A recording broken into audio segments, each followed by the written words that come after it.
All right, guys, Jack here. I just wanted to give you a quick additional few things in addition to the write-up on this Vevor slicer, and mainly the reason that I bought it in the first place. So I'm going to have my cameraman, my grandson, come in here. All of these meat slicers pretty much work the same way. They'll have a cover, and you have your blade back here. And there'll be some way to remove that cover. In this case, there's a little knob that has a push-through, and if you want to pop it out, you can. Once you've done that, you can pop it out. Then you're going to have your blade, spinning blade right here, and you need to take these apart to clean them in between uses.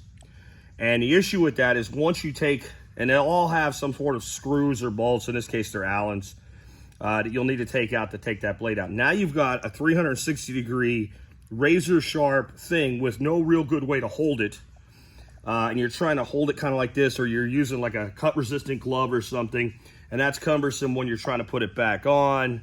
And you're dealing with screws and bolts. Any mechanic can tell you gloves are great until you're trying to do fine motor skill work with screws and bolts. But what Vevor did, and there's a lot of companies that are a lot more expensive, they didn't think this way. So I really think this is ingenious. They put two holes, either or holes, and there's an adjustment knob for other things that's back here. And if you take that knob out, son of a gun, that knob will go right in that hole.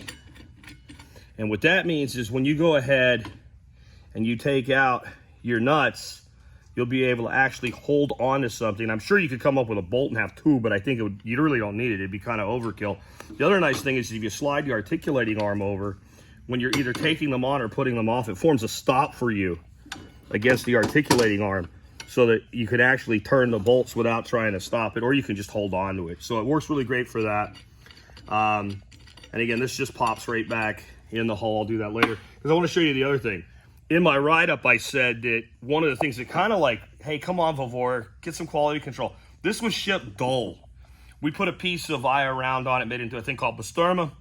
We tried to cut it. My buddy's holding it down. I'm pushing on it. It won't cut at all. It just was shipped dull.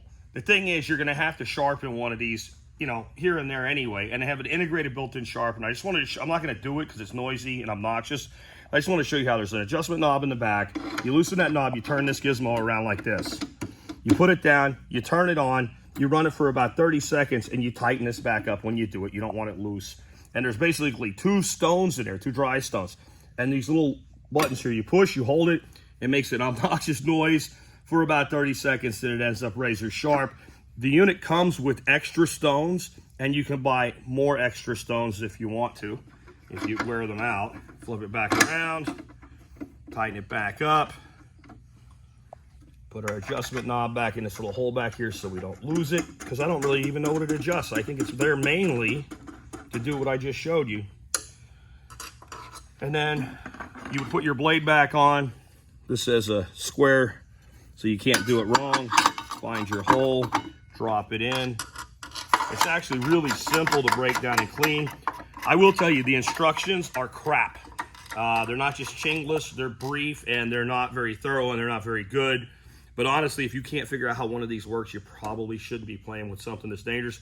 One more thing, I'll show you over on this side.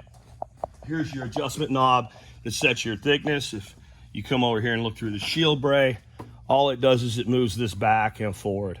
And you can get it razor thin. You can get, I don't know that I'd ever use a slicer for anything I'd slice that thick. Lots of stuff you can do with these.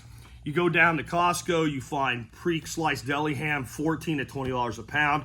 Same brand of ham sitting right next to it in a big chunk for $3 a pound. Grab that instead, make your own lunch meats.